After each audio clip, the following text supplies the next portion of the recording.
welcome all of the viewers to what is hopefully going to be a venue we'll be utilizing a lot in the future. What we have here, what we're presenting to you, is the premiere of a roundhouse discussion that is going to be brought to you by the Liberty Beacon Project. And again, it's a brand new venue, and we're working out the bugs, and we were lucky enough to be one of the first to present this to you via the Liberty Beacon Project. Tonight, we have a couple of special guests, and one would be Robin Turner, and he is the founder of the Blue. And we also with us Zine Lambawi, and he is the media director for the Liberty Beacon Project. And of course, myself, Roger Landry, I am the founder of the Liberty Beacon Project. Okay, so our topic tonight is going to be the status of liberty in America. And we're going to get that from a couple of different perspectives. Because as I told you, I have with us this evening our Executive Director of Media for the Liberty Beacon Project, and that would be Zine. Zine is not an American-born citizen. And we also have, as I introduced, Robin Turner. And Robin is also not an American-born citizen. But the thing that is particular about both of these individuals is that they came to America because of the promise. They came to America because of the freedoms. At one point in time, we were the shining castle on the hill. And they have both seen this degrade around them. So as two people who strive to come to this country to make a better life and to enjoy the freedoms and the prospects of this country, what we see in both of these individuals is a big push to do whatever they can for liberty in America. So you're going to be hearing my perspective, someone who was born and raised in this country, and the perspective of two very intelligent and very involved individuals who were not born in this country. So it should offer you a three-dimensional picture of what we in the liberty movement, and I need to tell you that both of these gentlemen are very, very involved in the liberty movement, what their perspectives are. It's almost from the outside looking in and from the inside looking out process. So to start the ball off, I'm going to turn you over to Robin Turner. And Robin, I would like you to introduce yourself, your project, and before we start the discussion, your feelings about where you see liberty going in this country and what you feel. Okay, so there's a short request with a very long, that almost requires a 3-hour response, right? But I'll try not to do that and hold this thing.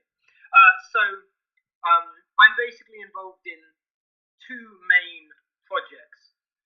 One that I started 8 or 9 years ago is called Watching America, which is a volunteer-based website that translates and collates foreign media opinion and perspective editorials, commentaries about the US culture, economics, foreign policy, etc., to give Americans the ability to see how they're perceived around the world, and therefore perhaps to better understand how what they do around the world may come back at them.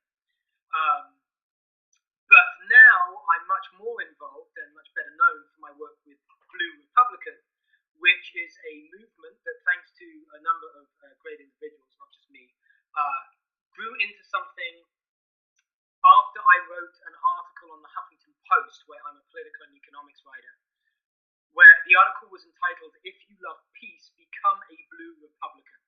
And that was written in the summer of 2011, and it was related to the presidential campaign fever. And in that article, which was written primarily for those in the middle and on the left who read the Huffington Post, I suggested that my readers might like to keep to their liberal principles that they believed they were voting for when they voted for Obama in 2008.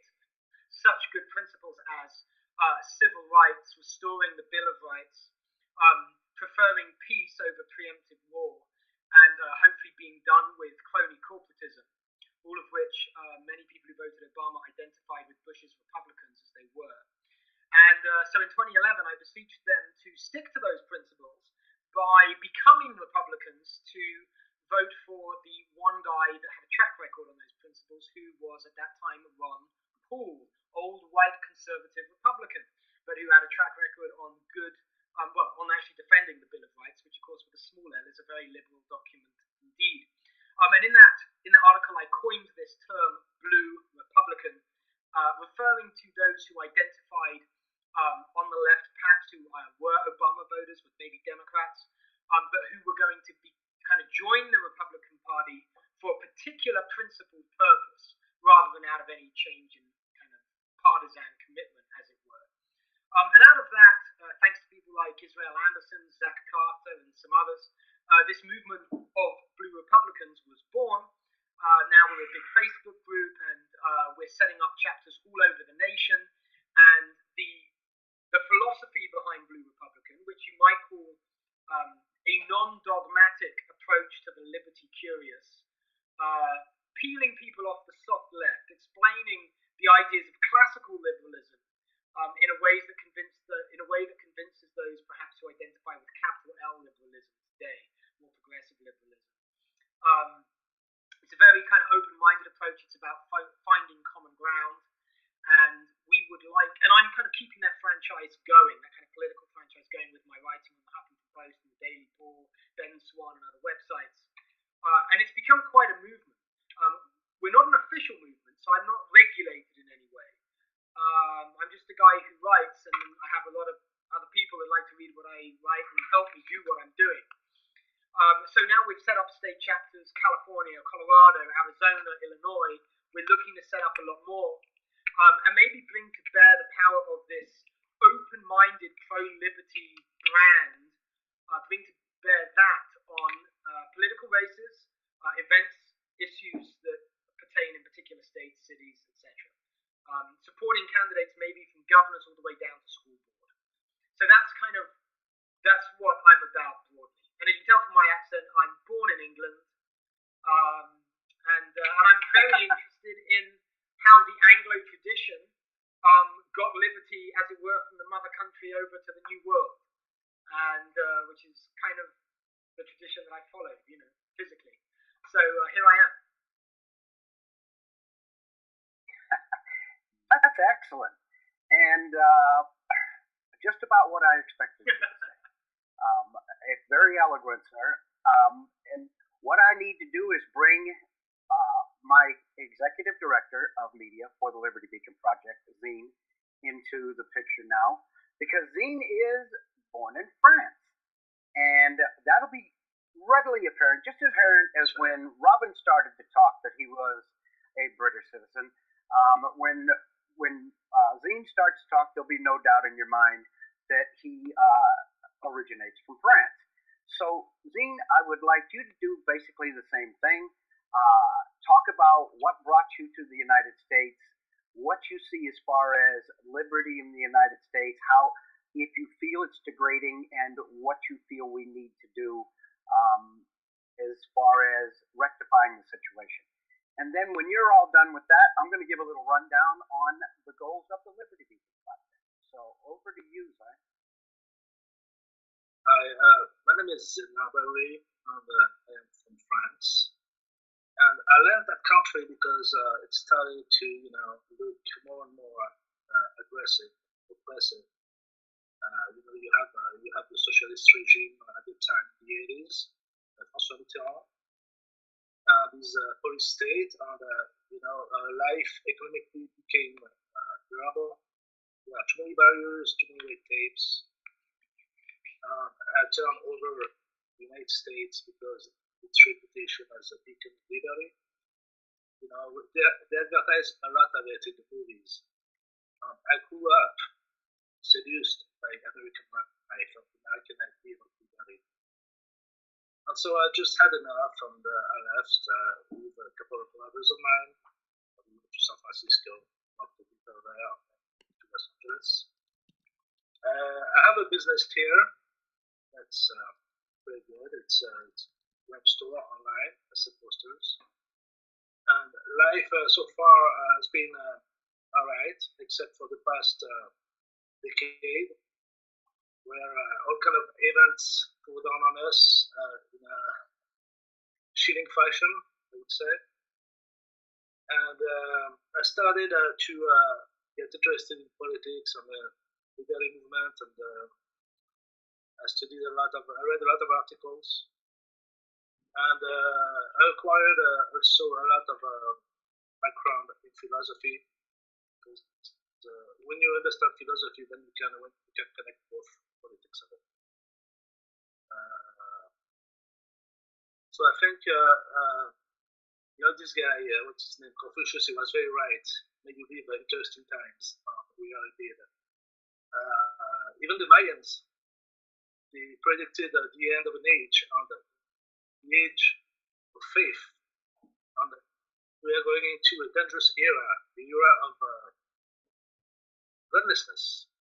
Mark my word, they will use you to experiment on you. They will try to create bionics workers. They will play with your genes like they do with the corn. And this is very dangerous for everyone. So just trying to put the word out, trying to wake up as many people as possible. And this is the best way to communicate what's going on. And as you can see, the mainstream media has been losing a lot of support, a lot of ratings. And so I said to myself, you're doing a pretty good job.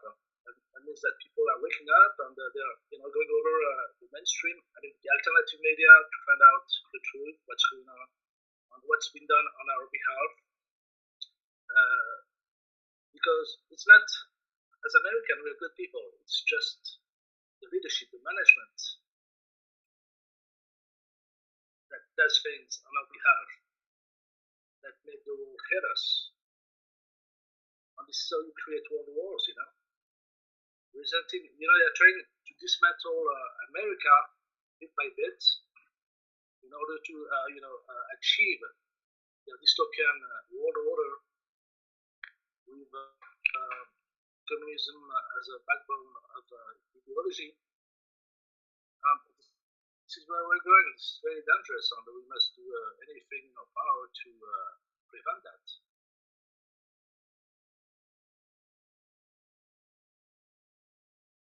This is you touched on a lot there. You really did. You touched on a lot there. It's true. What's been going on? What's been going on the past 10 years? Ever since 9/11, it's been a series of manufactured crisis, and that includes false flags, that includes the scandals, that includes our wars of blunders in the wars, that includes our spying on nations. And all this makes us look like villains. I'm sorry to tell you, but we are the new Nazi Germany to the world. And this is exactly what they want. They want to dismantle us. They want to, subdue us. And that's very dangerous, what's going on. Very dangerous. It's a historical stake in history. I do believe.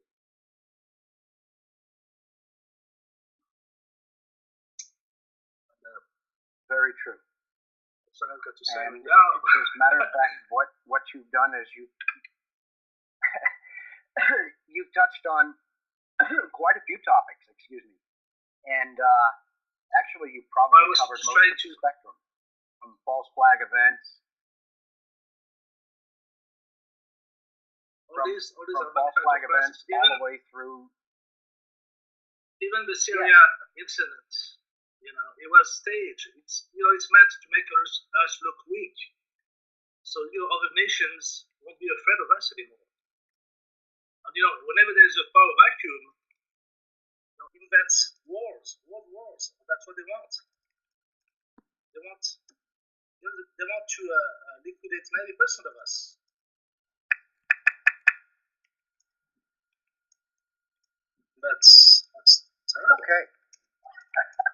we've got to fight. It is. And let's get into a little bit on the goals and the mission of the Liberty Beacon Project. Because from what Robin has covered and what Zine has covered, that pretty much covers the spectrum. We have issues that we're all aware of. Anybody who watches a show like this or listens to a show like this is aware at least on some level. And our mission with the Liberty Beacon Project is to bring you information and to help you to open your eyes to what's going on around you.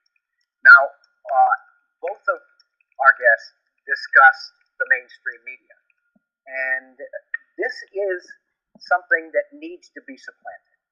It really does. And I am past calling us the alternative media, because alternative means something, if this isn't good enough, we'll go over here. But that really doesn't give credit where credit is due. I would prefer to call what we are doing the new media. Because when we label ourselves the new media, it means we are replacing what we have decided is no longer adequate. What we no longer place faith or trust in. We all know who owns the mainstream media. We all know they are complicit with political goals in this country that do not and are not shared by we the people. So the mission behind the Liberty Beacon Project is to provide, through a form of new media, information that will educate the people. And through this, we will bring you shows such as this, where we bring guests on, such as Zine and Robin. Now, Robin, I need you just to go in a little bit deeper to the actual parameters of Blue Republican, because before you do, let me give you my take on it. When I first heard Blue Republican, this is what came to my mind, okay? And I want you to tell me if my parameters are set too wide, too narrow, or what, because you have pretty much defined this term. But when I hear the term Blue Republican, this is what I hear. There are people within the Republican Party that are tired of the cronyism, that are tired of the corruption, they're tired of even being called a Republican or a conservative. There are people in the Democratic Party who voted for Obama not once but twice and are now sitting back and thinking to themselves, what the hell did I do? Because they have stopped believing in Democrats as being, Democrats were held up to be, for one instance, the party who preferred talking and negotiating over aggression and warfare. But yet we have in the White House a president who has involved us in more armed conflicts at one time than any president in modern history. That's not even a democratic state at all. We had, just prior to him, a Republican president who is supposed to believe in small government and government keeping out of you and my face, who put to the American people one of the largest increases in the deficit of the United States and spending in the United States in recorded history up until Obama. And also, at the same time, he brought us the Patriot Act. Now, these are things that are contrary to the platforms of both of these parties. So what we have is a total blurring of the party line, or two sides of the same coin.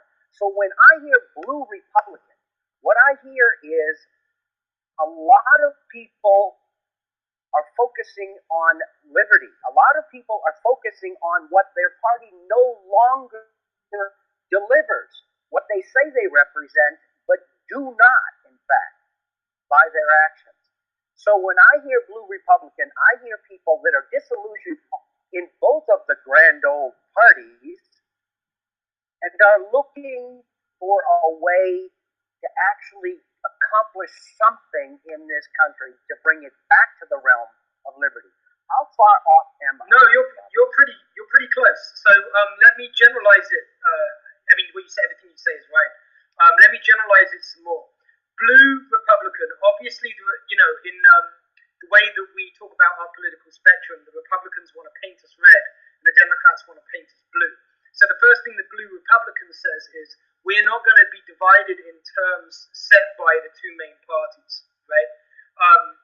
We're going to we've had enough of that paradigm of the donkey versus elephant game, because we don't believe that particular oppositional game has a solution. It will provide the solutions to our current problems, which indeed need to be understood on the liberty-tyranny axis rather than the Democrat, Republican, or even conservative, liberal one.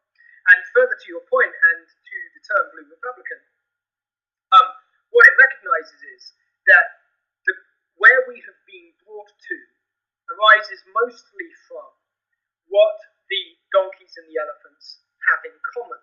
What it is that for generations they have tacitly agreed upon.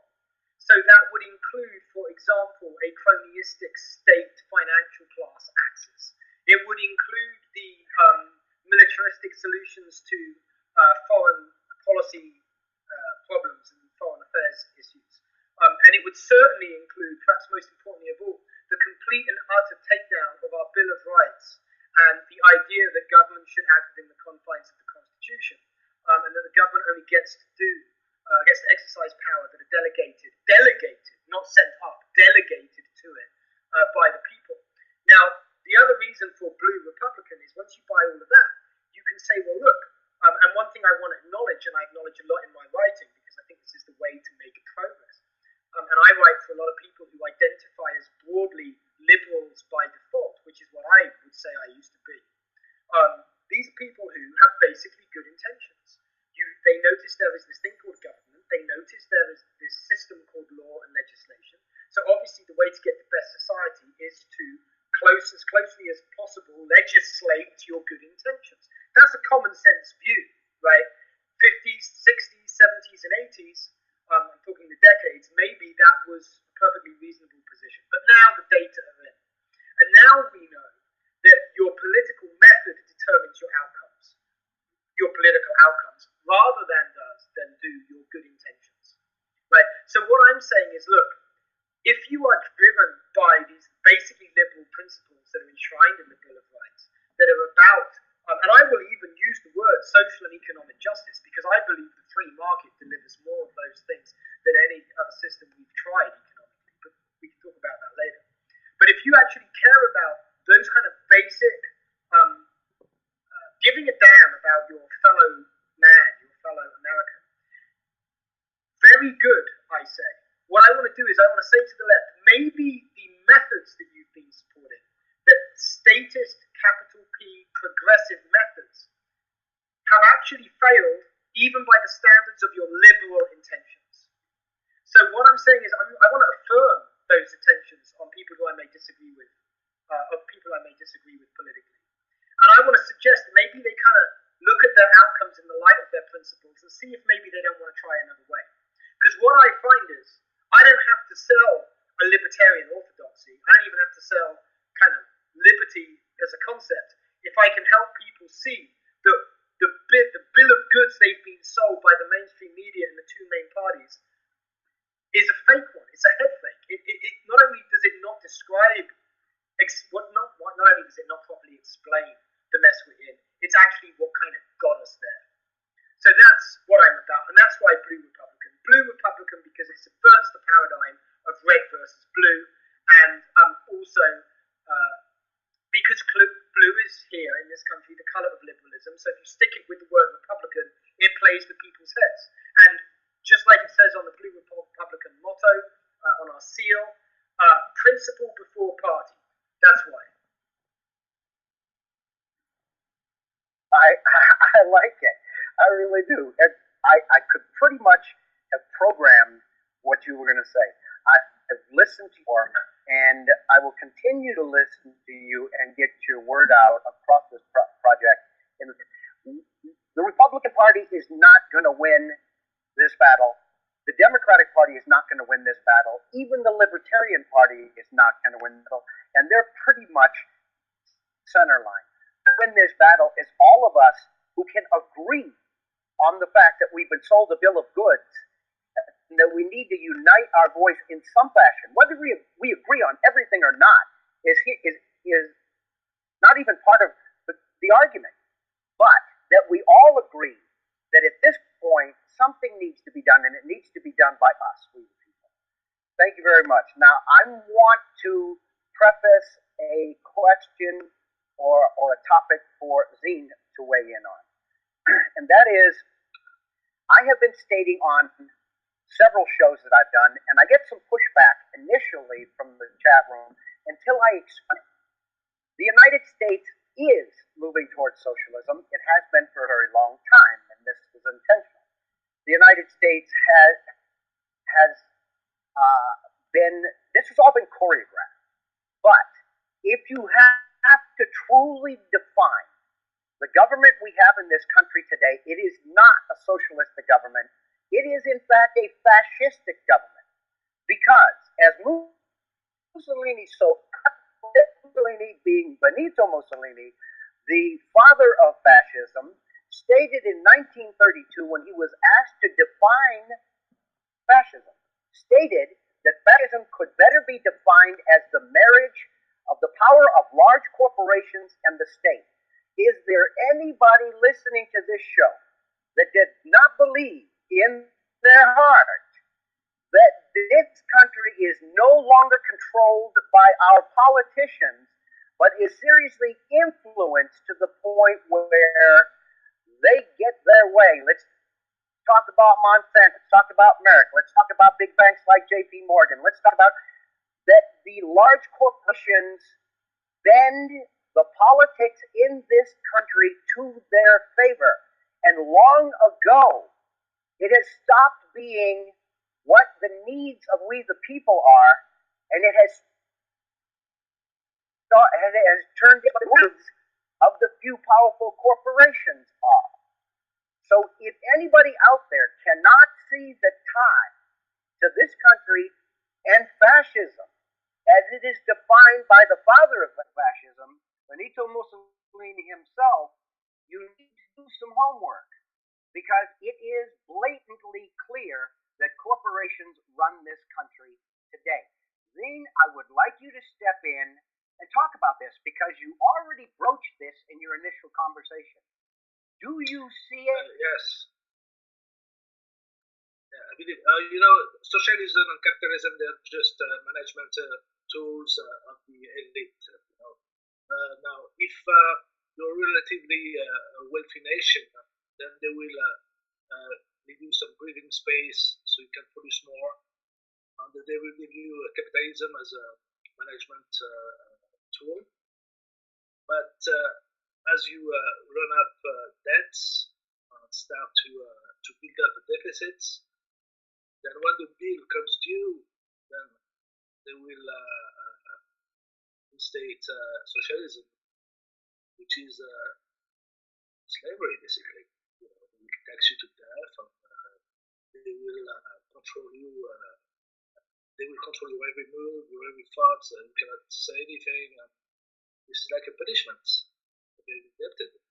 Although this debt is quite questionable in the first place.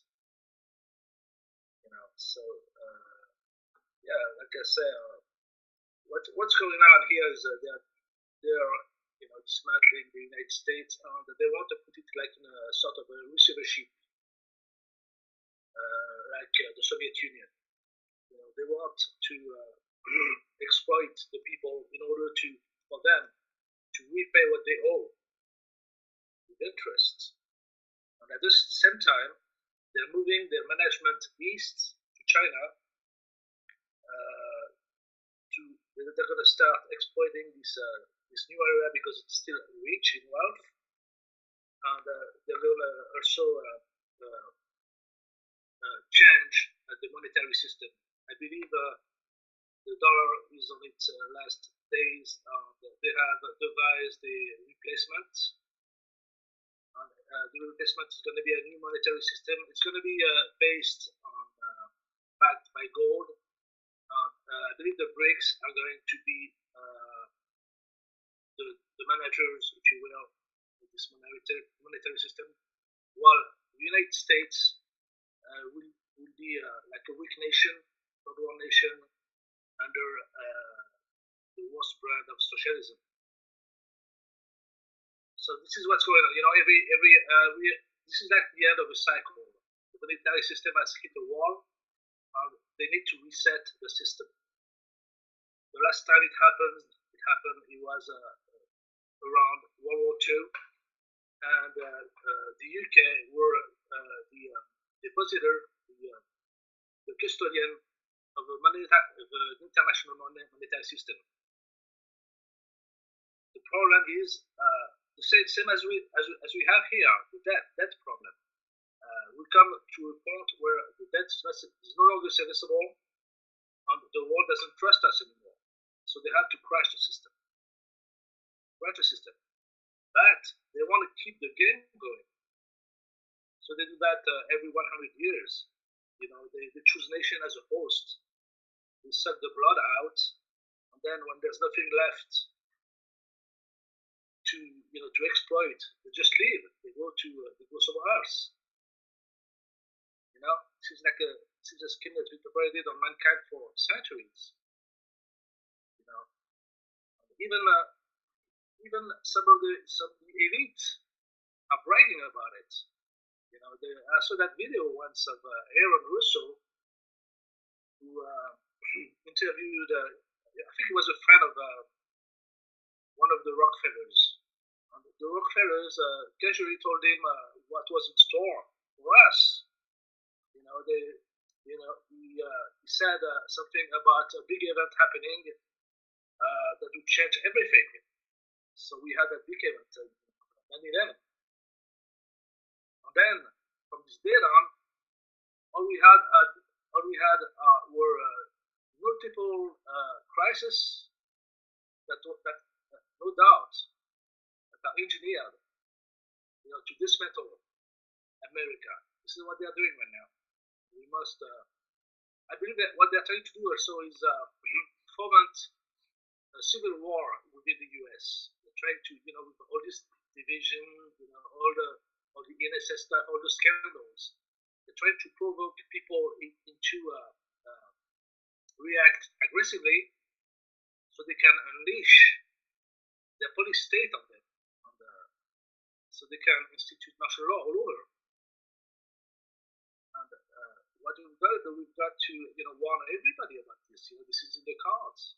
We need to prepare. We need to organize. We need to respond to this eventuality. It's not an eventuality. That's what's going to happen, actually. Basically. Well, I would tell you that I agree with you 100%. But I'm going to lead into another question for you, Robin. And I am also very fond of saying that because this is the truth that nobody, not even us in the liberty movement, wants to hear. And the Liberty Beacon Project is not about telling you things that are going to make you comfortable, because sitting in our comfort zone is what has gotten us into this mess. It's about telling you the truth, how we got here, and how we can move forward. But if we discuss how we got here, and once I finish with this, Robin, I'd be very interested to hear what you think of this. What we have to do is realize exactly how we got here. And I'm going to preface all of this with a comment. Those, and you've all heard this before, those who do not study and learn from history are doomed to repeat it. If we look at one of the most famous republics in history prior to the United States, we would have to go back to the Roman Empire. And it rotted from within. And one of the biggest reasons that this happened was not because of corrupt politicians, which they had, not because of a powerful elite, which they had, but because of an apathy or a lack of participation from the true governors of that republic. which are we the people. We have failed, especially in the last half century, to hold our elected representatives' feet to the fire. I am willing to make anybody listening to this show a bet. Walk into any pub, any bar, any club, doesn't have to be a place that serves alcohol, any sewing bee, any whatever, any social forum, and ask the first person you see, and I'll let you name the amount of the bet because I'm that sure I'm going to win. So don't bet me a lot. And ask the first person you see, how did your senator or your congressman, your representative, vote on the following bill, and name a bill that that came up for a vote within the last month or so. I will guarantee you that better than 95%, probably approaching 100%, will give you a blank stare because they haven't got a clue. We rant and we rail constantly about how our representatives do not truly represent us anymore. But let me give you a fact that ought to hit you right between the eyes. 94%, I believe, but you can Google it. I'm real close. It's well over 90% of the same idiots who renewed and strengthened the Patriot Act, who renewed the NDAA, who voted for the NDAA. All of this tyranny, HR 347, which took away your right to assembly, which took away most of your freedom of speech. 94% of these idiots were re-elected. Who did that? We the people. We don't know, a vast majority of us, how they vote. We're not connected to the people who make the rules and laws that govern our lives. And every time we send them back to Congress, we embolden them to commit more tyranny, which is exactly what they do. The fall of a republic over and over again throughout history is not due to the tyranny of their leaders, because any government left unchecked will accumulate power to itself, and tyranny will be the result. But what is the cause? What's the causality? It is the failure of we the people, the true governors of this republic, to hold them accountable and hold their feet to the fire. We should be looking online at least once a week to see what votes have come up and how did our representatives vote, at least twice a month. And if we know we didn't want them to vote that way, we should be either calling them, sending them an email, sending them a message on Facebook, because a lot of them have Facebook pages. We should be letting them know continuously, we are watching you. But a vast majority of us have failed to hold them accountable. We have emboldened them to continue down the path of tyranny. This, my friends, is a fact. It's not a guess. Try the bet I challenged you with when I started this little blurb here. Try it once and see what happens. Robin, I know how you feel about this, but I need you to expound upon this, because it is reality. We are one of the biggest reasons we're in the crap we're in. Yeah. Yes, that's right. I get a little impassioned sometimes. I'm sorry. No, actually, I'm not. You made so many points of where to begin, because there are so many ways into this. The fundamental problem, in some ways, is human nature, right? It has always been the case through history that, as you said, power accumulates to itself more power. Whatever else it may do for good or ill, it always seeks to do that. And so, for example, just in modern times, we had the Patriot Act has already been mentioned, the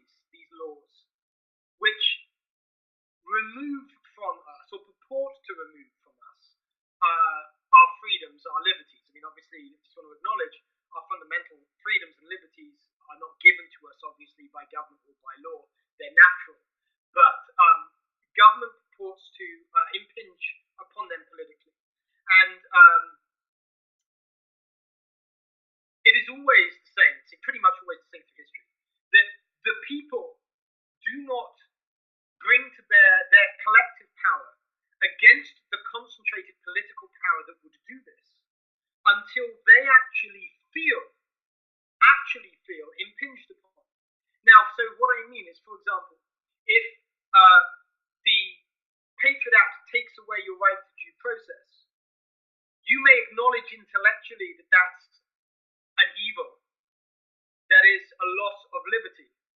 But the chances are you're not going to change your life. You're not going to pay a price in terms of time and money and effort and energy. Because unless you need that due process, which you don't every day, it really doesn't affect you. If your freedom of speech is in certain circumstances impinged upon or taken away, except when you're in those circumstances, you don't feel it. So because of this, power, government, the state, can slice away in the political realm freedom after freedom after freedom. And now with like the likes of the NDAA, we have lost freedoms that we have had since before 1250. I mean, we're talking, Magna Carta and earlier, right? Magna Carta. Now, yes. But it's only when power reaches beyond politics into culture that people feel, hold on a minute, something I have already had, a freedom that I've been exercising, that determines in some way my everyday experience of my life, is now being impinged upon. In other words, my tomorrow doesn't feel like my yesterday anymore. And who is this? What is this entity that's changing my life? It's an interference. Now, when we feel that, that's when you get a 1776, a 1689, a 1215. Right? That's when these moments in history happen, because in as much as the state is a monopoly of force, concentration of force, you need a lot of all of these individuations of power, people, individuals, to come together to pull in the same direction to be able to resist it. It's kind of like the parable of the bad judge too, right? In the Bible, where the bad judge will do the right thing when doing the wrong thing becomes too difficult for him to do, right? So a lashback against rising tyranny that restores individual liberty, and these have happened throughout history. And 1776, by the way, is just one example of actually a tradition that has a number of these steps. That happens when, as I say, we start hurting. When it stops being in the abstract and starts becoming practical and real and in my everyday life. And then we make it hard to be governed. That's what actually happens. Because there's only so much lack of respect that government can bear and still govern. As basically where you started, Roger. Governance does require some compliance. And this is why things like the Affordable Care Act, Obamacare, Edward Snowden, these things are actually more important in terms of the process of taking back our liberties than the fact that our most basic liberties of freedom of speech and a right to due process have been taken away. They're more important because we feel those things in our everyday life. In the course of a year, you will need or use healthcare or know someone close to you who needs or uses healthcare. It will be personal. Edward Snowden, he didn't tell us anything new about what the government was doing under the Patriot Act or the NDAA. I've been writing about that, and so have hundreds of other people for years, saying what a political evil it is. But now Edward Snowden has made it real. He's taken something out of the political realm and put it into the cultural realm. And did you see how quickly things start changing when that happened? Now, you can see even how they talk in Congress about this issue. All of a sudden, taking the NDA, putting the NSA in a box is a serious problem to be solved by our politicians all over the political spectrum. But they're acting politically as a result of something that changed culturally. In the liberty movement, we are not primarily doing politics. We're primarily doing culture, which means psychology, right? The culture is the dog. The politics is the tail. Right? We get the culture right. We change the culture by getting people to understand this. As it was, as I say, in 1776, 1689, and all these other dates that you can go back to. And by the way, you can very interestingly talk about exactly this problem with reference to the example of when Britain was a republic. For 11 years under Oliver Cromwell, Britain was a republic. And it was very interesting what happened to Britain during that time, and how the concentration of power in that republic was greater than anything Britain has seen since under the monarchy. Because you can see exactly the same process going on in this so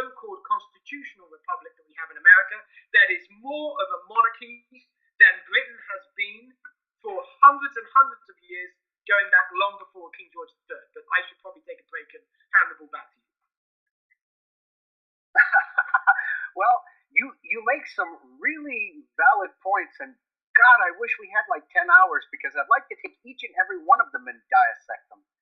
But what we see, and again, I'm going to preface something and then turn the ball over to Zine. What we have seen is a mass usurpation of what was given to,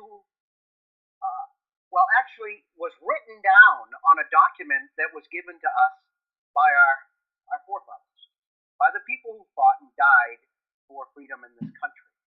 What we have seen is rights that are unalienable being limited, negated, or just torn up and thrown away, simply because they're no longer convenient for the power structure to adhere to. There is an article floating around Facebook about Obama writing a new constitution, one that more aptly fits the country as it is today. Well, be damned with you. We don't want to change the country to fit a new constitution that you have written that's reported to be something like 20,000 pages long. The one we have is great as long as we adhere to it. But I need to get off on a slightly different path on this conversation, and that's why I prefaced it with that comment. Because and I've done an article about this recently, and I've actually done a show about this recently called the Liberty Beacon Rant. But what most people in this country don't understand, because it is kept from us, it is hidden from us, it's not taught in our history lessons, it's not taught in our grade schools, our junior highs, our high schools, or our colleges. As a matter of fact, the people that are aware of this had to dig for it, or had to be awoken to this fact by people who have dug it out, by people who have gone the extra mile, because it's there if you wish to see it.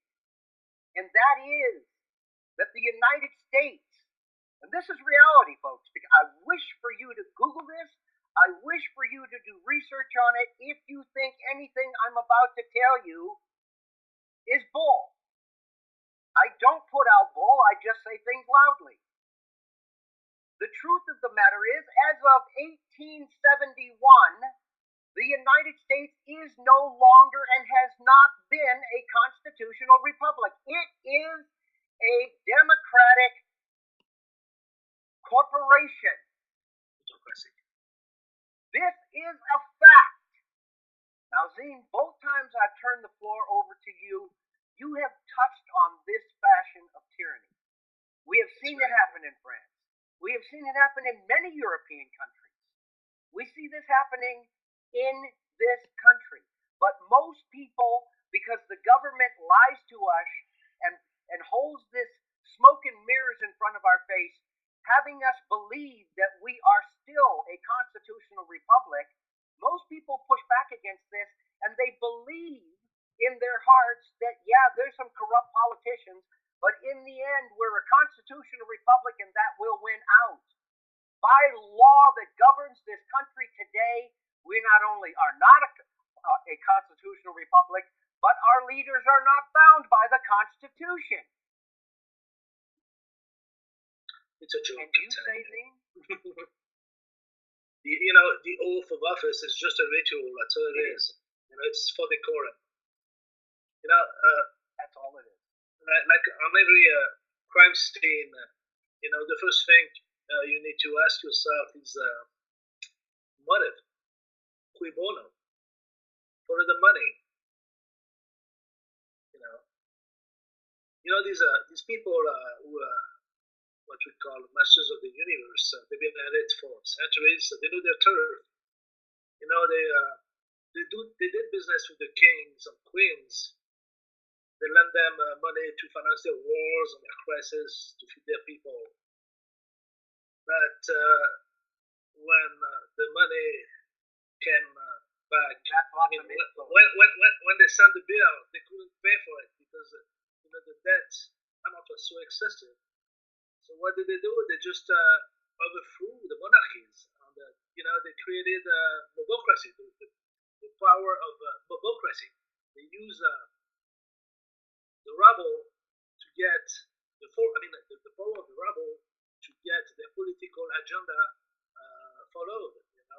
That's what they did. That's how the French Revolution came about. They overthrew the monarchy because Louis XVI owed so much money, and they established a new regime of pretty much like we have in the US. We have a chamber, a house, like a parliament system, and but then the revolution ate their own children because it turned into a tyranny. There was a reign of terror, and the managers were too greedy. They wanted everything out for themselves.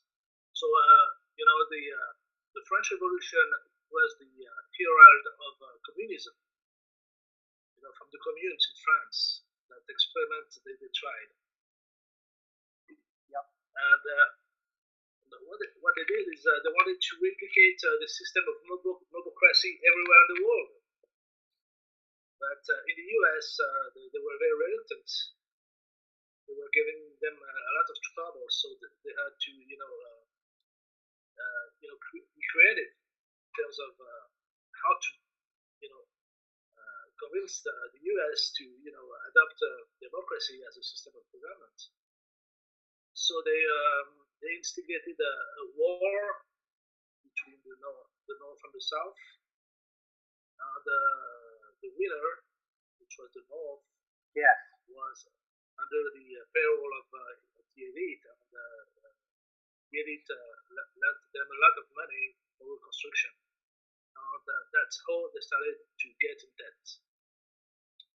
Then they had monetary system charters. Zine, did you?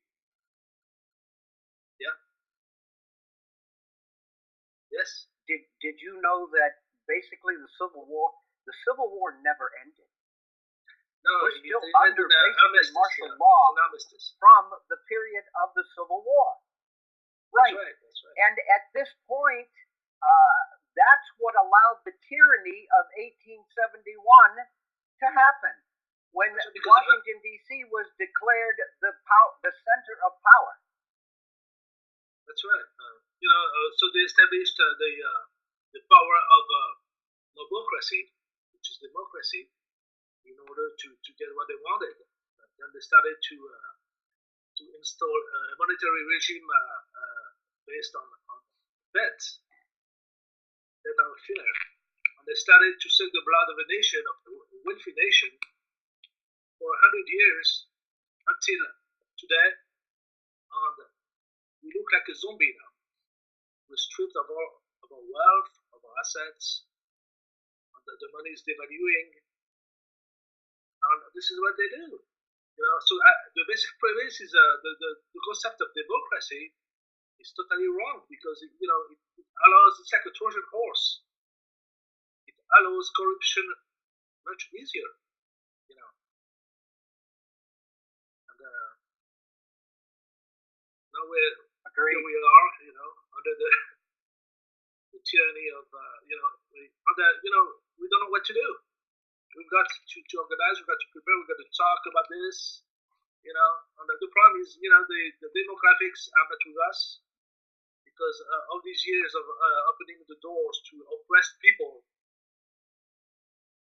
who only want to be dependent on welfare, they don't care about who produces that wealth. All they want, is take part of parasitism, So there's a lot of, culturally we've been weakened also, with all the bad music on the, the pornography, all the church and its problems, pedophilia. They're all tools. Yeah, it's all tools, they want to make us mad. They want to make us. They want us to react in an aggressive fashion because it's too. We're being pushed too far. They want to push us into a corner so that we try to do something against them, and then they can unleash their instrument of repression. So this is where we're at.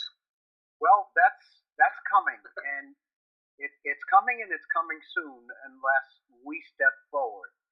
And with that, I'm going to do one more short blurb, and then I want to turn this back over to Robin, because Robin, what we see, uh, what we see here is a movement growing in this country.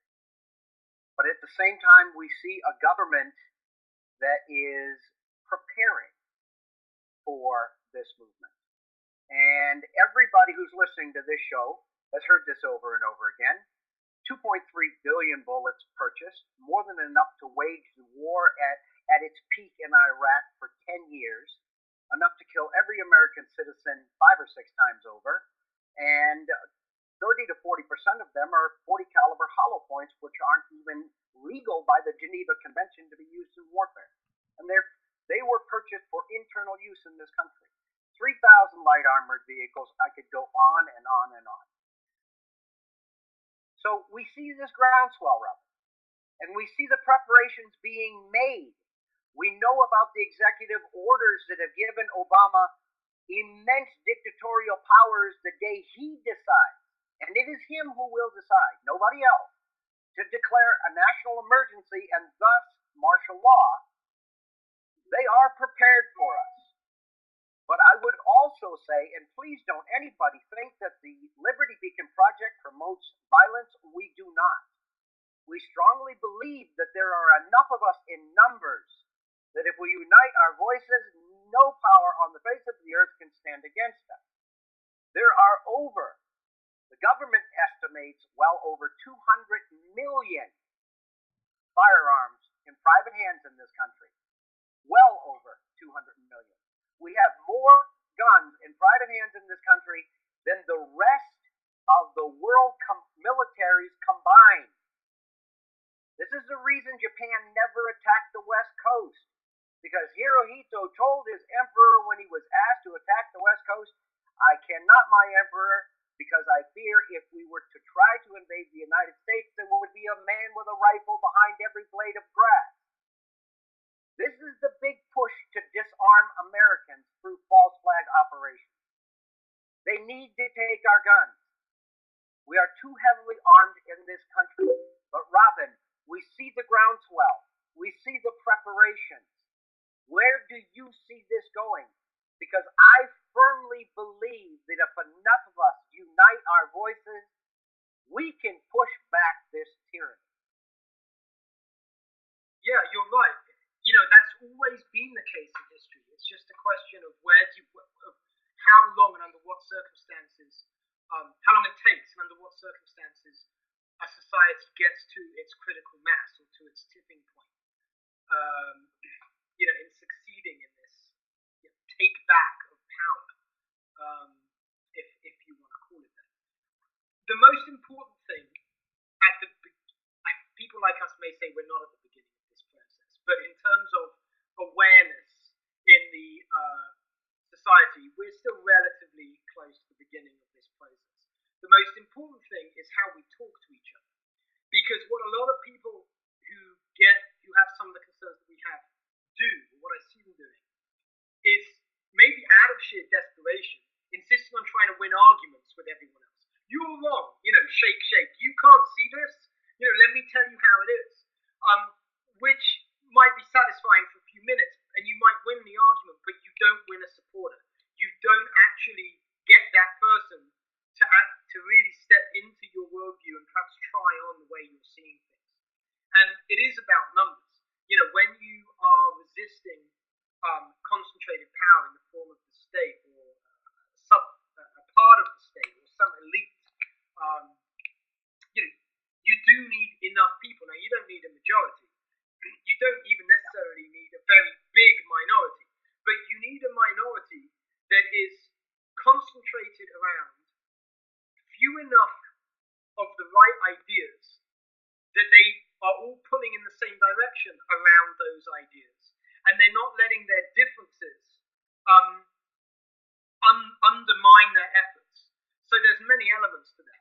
One is what I mentioned at the beginning of the show about speaking to those around you in a way that seeks common ground, where you're actually actively looking for the way to find the point of agreement rather than to find the principal disagreement. And it's always a choice. You can always choose one or the other, and you can always end up bringing someone into your team, or not, or in some cases giving them such a bad experience that they're never going to want to talk to one of these Liberty guys ever again. I mean, there's a whole spectrum there.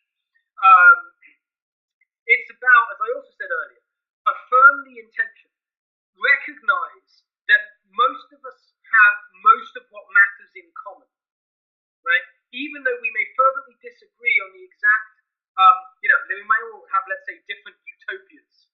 It doesn't matter if we disagree on the destination, if we can all see that we've been going in the wrong direction and we need to turn it around and be going together in the opposite direction. Maybe some of us will want to go a bit further than others of us, but we can have that argument, once we've got our Bill of Rights back, once we're not killing children, innocent children in foreign lands, once we've taken down this crony corporatist monetary system, etc., right? There is so much that we can agree on. And the things that, again, in history, usually societies come together around are matters of justice or injustice, right? So again, this relates to the feeling that our everyday life is being impinged upon. Experiments have been done on this in laboratories. People will pay to put right injustice. They will hurt themselves to put right a perceived injustice. And as all of these political abuses against freedom come into the culture, there is more and more perceived injustice. And we must help people perceive injustice, because then it doesn't matter if they're left, right, liberal, Democrat, Republican, nobody cares, right? They will, as human beings, they will react to that. And it's in harnessing that we can stand up to power. That is how it's always been in history. And that is, that's working with human nature rather than against it. So the first thing that we can do every day to make a difference is to suggest what we see to other people in a way that doesn't seek to make them wrong, that doesn't seek to make them stupid, and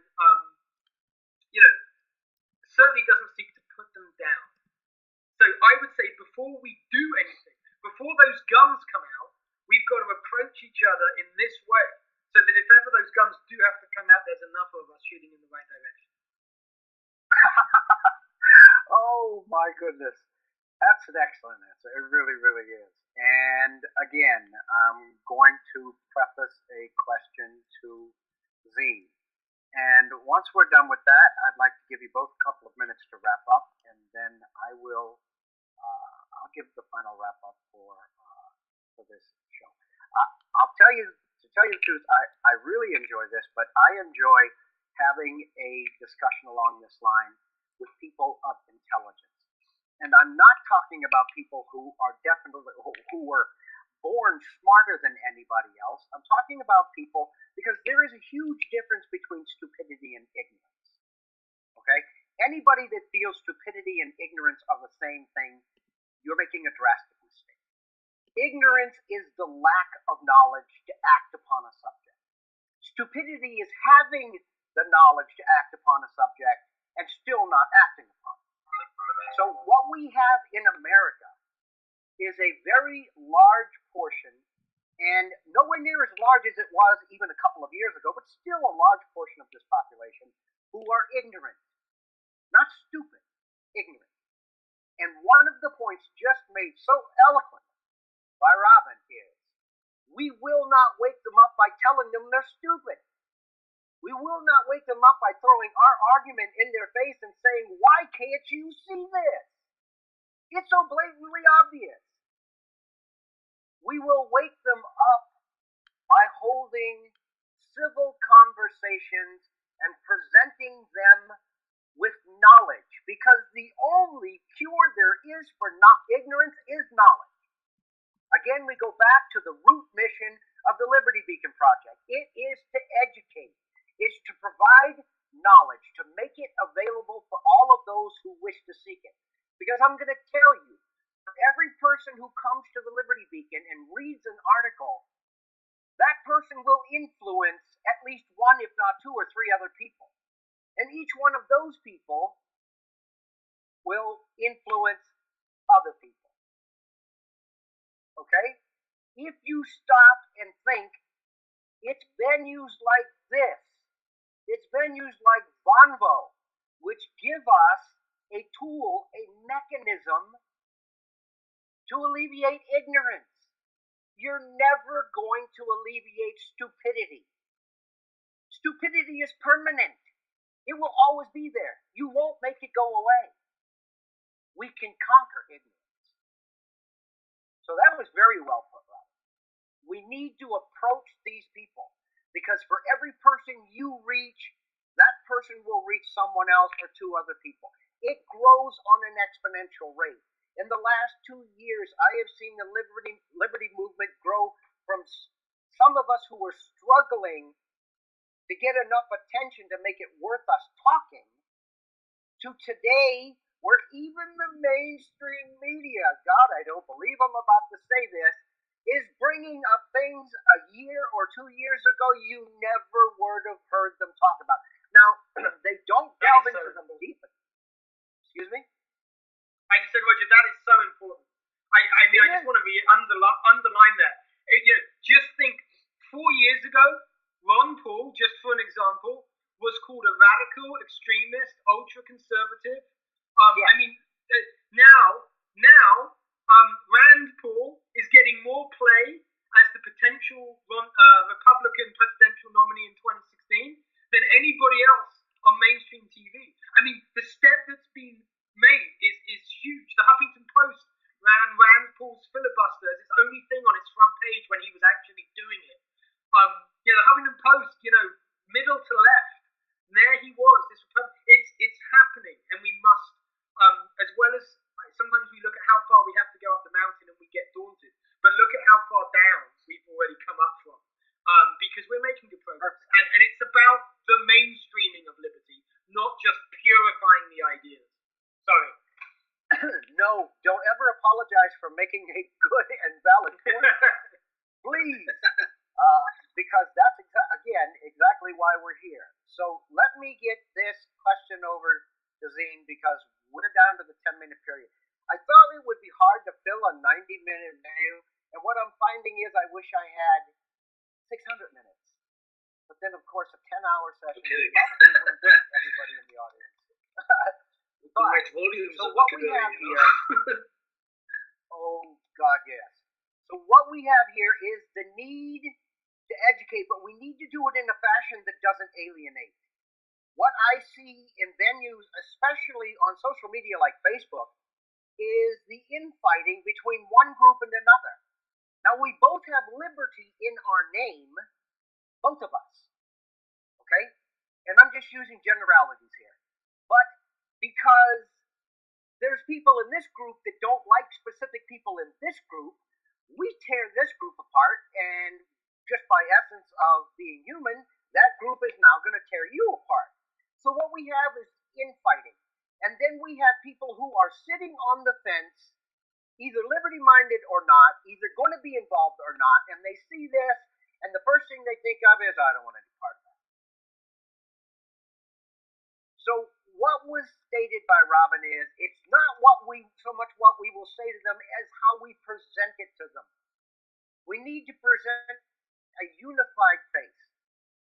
The Liberty Beacon Project is partnering with Vonvo, is partnering with Panda, is partnering with Blue Republicans. Why?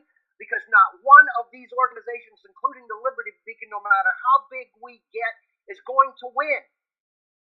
But if we add everything and all of the resources and all of the people we can reach together, we form an unstoppable and an unbeatable force. That's what we need. Zine, I keep calling you Zine because it's spelled Z-I-N-E. Sorry, but anyway, what I need to hear from you is solutions. What I need to hear from you is, how do we approach these people so that we can grow this movement? Because we know every time we reach one person, the system grows by many people. Yeah, we need to start with the premise that there's this expression: divided we fall, united we win.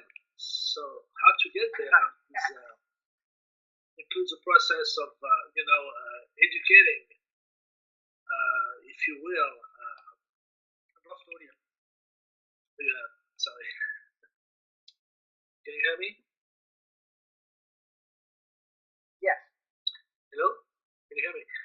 Yeah. Okay. So it's important for people to understand that whatever output they receive from outlets like the media, the propaganda machine, and the political bandits, and all this is smoke and mirrors. It's meant to blind them, to be distracted. So the first thing they should do is disregard. I mean, prove first that these people are absurd in their rhetorics, and prove them that actually they are in a predicament. And the way to do that is, to explain to them that okay, this never worked. You need also to teach them the history, because history is a great source of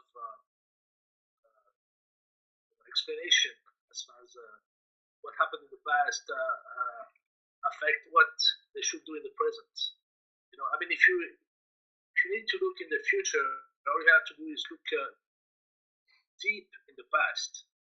Then you have your solution, because everything happens all the time. It happens all the time. Also, what you need to tell them is to try to conquer their fear. So how do you conquer your fear? Is learn as much as possible. Open a book. It doesn't matter what kind of book you're reading, as long as it is objective. It's got a good subject. But you need to. The brain need to work out. You cannot. You cannot have a healthy brain by watching television all day long.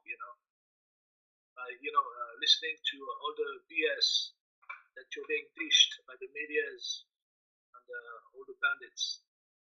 So you need to unpollute yourself, because you've been polluted for so long that you think this is normal. I like that. So this is like a normalcy bias. You think it's normal. It's like this guy on the Twilight Zone. He once said that if you will, I mean, what was that he said? That the world is run by psychopaths. If you will, imagine a world where the world is run by psychopaths. During his time, this would be unthinkable. But today, you see the irony. George Orwell, same thing. You thought that 20 years back, you'd think that 1984 is something out of science fiction. Now, back forward 30 years, and you're right in the middle of it. Yes. So okay, so this is what you need to do is you need to have people learn as much as possible. Get interested in politics.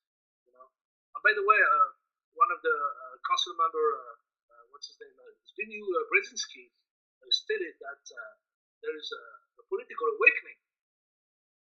And by doing so, he was warning his fellow elites, financial oligarchs, because they're afraid of it. They're afraid that the sleeping giant is going to wake up and go after them.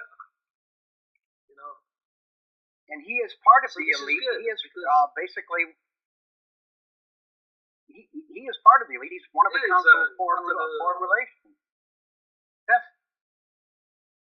That's right. He's the one who devises all the moves, all the political moves with Kissinger.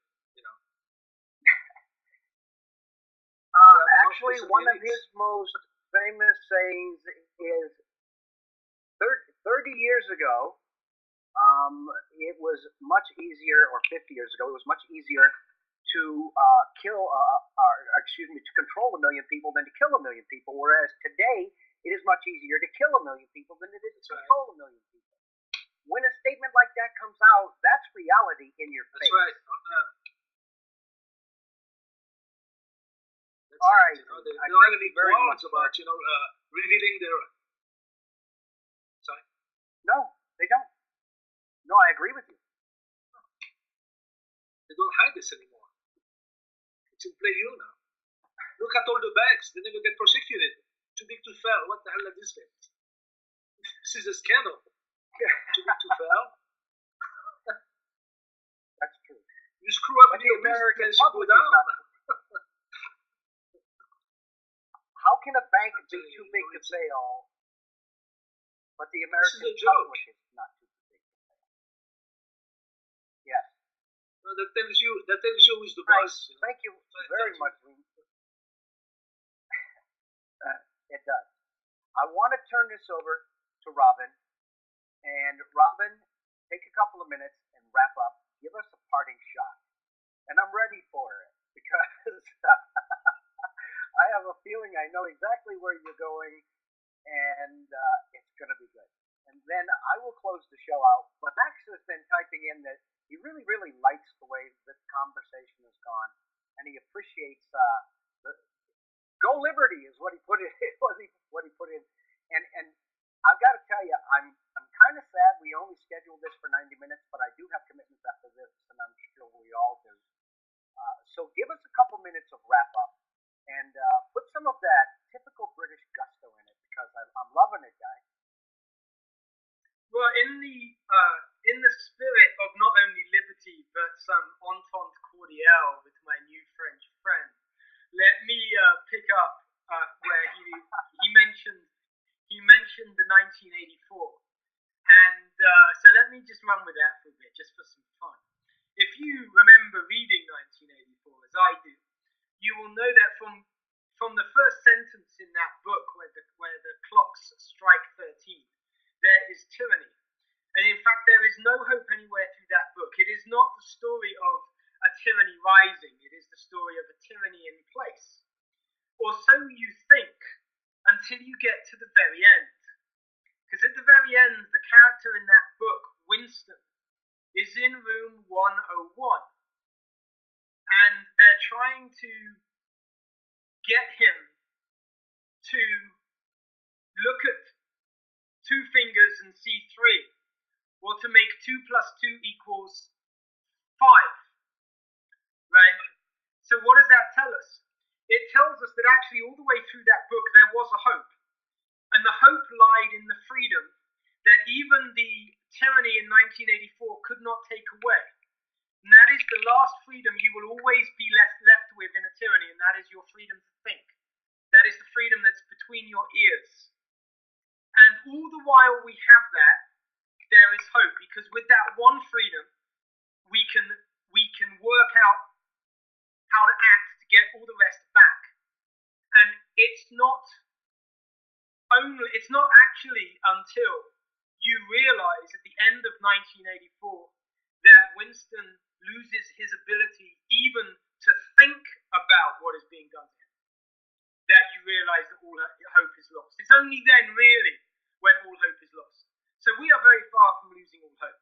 There are plenty of minds who are looking at this, who are trying to keep their minds free, who are trying to use those free minds to educate themselves. Talked a lot about education, and to see things as they are. So let us not get caught in our own orthodoxy.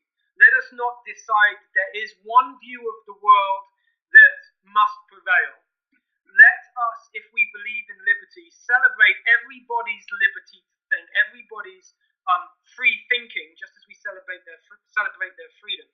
Because if we do that, we won't mind too much that they may disagree with us on one issue or another, as long as they share with us a passion for taking back our birthright.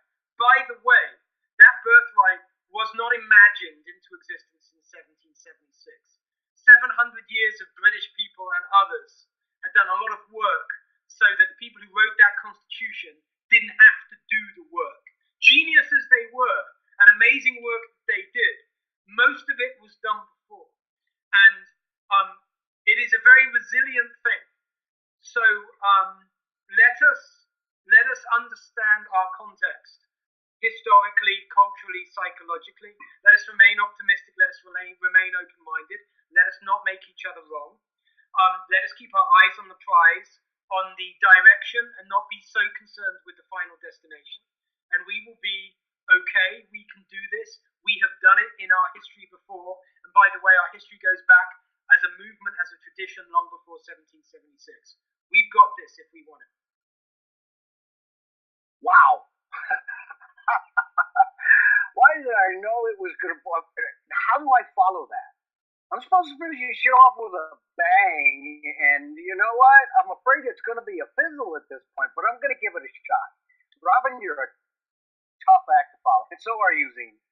First off, I would like to start by saying we were going to have Daniel Johnson on the show today also, but we could not get his mic to hook up, or his camera to hook up. So Daniel will be invited to a future show. We like this venue. We're going to work with it. The Liberty Beacon Project is going to be bringing both Zine, well, Zine's part of the Liberty Beacon Project. He is our media director, but we're definitely going to be having Robin back. As a matter of fact, Robin has already agreed to come back. And as this venue gets perfected, you're going to see us more and more often. Between now and the end of the year, we plan on doing a show every other week. Starting the first of the year, we're doing a show weekly.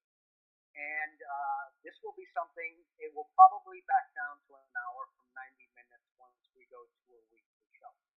But this will be something that Robin will be visiting us quite often, because we know that when he opens his mouth, we listen.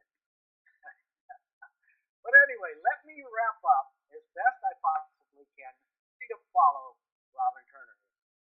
All right. There are several precepts we have covered here that we all need to be aware of. One of them is, and they're all very important, and not everything we've covered because we don't have another 90 minutes. I'm going to go over the main points. The main point one. There is a huge difference between stupidity and ignorance. Stupidity cannot be conquered. It is there to stay. Stupid people will always be stupid. A majority of America is ignorant of the facts, and it is up to us who lead and who march in the front lines of this liberty movement to educate. Not to enforce, not to stuff it down their throat, not to scream at them that this is the way it has to be, as Robin so eloquently put again. We don't have to agree on everything, but we do all have to agree that the system is broken.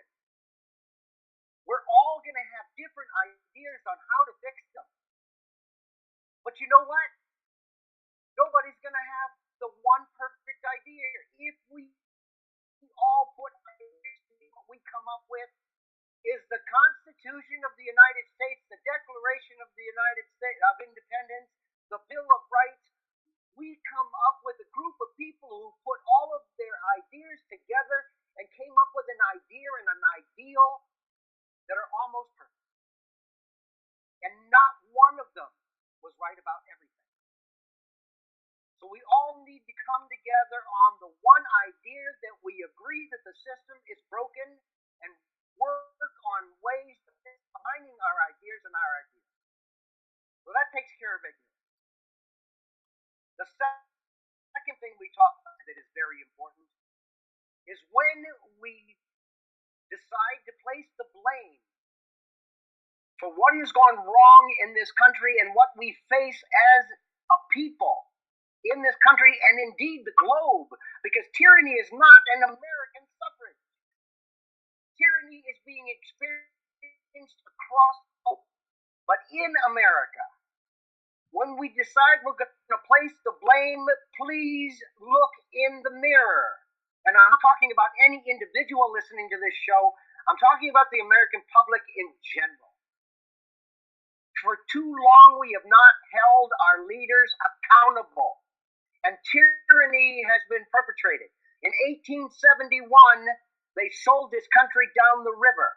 In 1913, in the Federal Reserve Act, they sold this country down the river. Need I go on? At no point when this tyranny, the NDAA, the Patriot Act, did this country unite in voice and rise up and say, bullshit, we're not going to take this. We don't want it. We don't care if you voted on it or not. So we have to realize and overcome the fact that it is our fault in a large portion that they have done what any government will do naturally if not held accountable. Any government in the history of this planet that has not been held accountable by its people has developed into tyranny. We're there. We're in that stage of development. And the third thing we need to talk about, and the final point, is none of us are going to do this alone.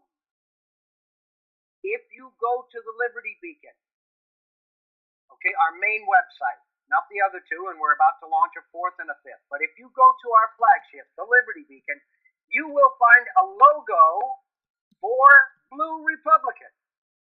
And you will soon find one for Panda and several others, because each and every one of us are attacking this liberty problem from a different path. But they're all paths that lead to in the same direction, to the same goal, the realization of true liberty in America again. And it takes all of us traversing these different paths that eventually unite in this goal. It takes all of us to win. Robin's not going to win. Dan's not going to win. Zine's not going to win. And I'm not going to win. But if we all partner up, if we all associate, we become that unstoppable force. I want to tell everybody who listened into the show tonight that we appreciate your participation, both in listening, watching, and in the chat room, to help us and Max and Vonvo perfect this site. You're all greatly appreciated. We're going to clean this up, and we're going to put it out across the Liberty Beacon Network as a video with a link to it. We'll edit it. We'll make sure everything's spiffy, and we'll put it out across Blue Republican. We'll put it out across Panda. We'll put it out across the Liberty Beacon Project and all of our websites, and we'll put it out in a massive way across hundreds of liberty-minded Facebook groups. You're all appreciated. Thank you, Max and Vonvo. Thank you so much, Zine. Thank you so much, Robin. You're all appreciated, and we look forward to talking to you again. Please have a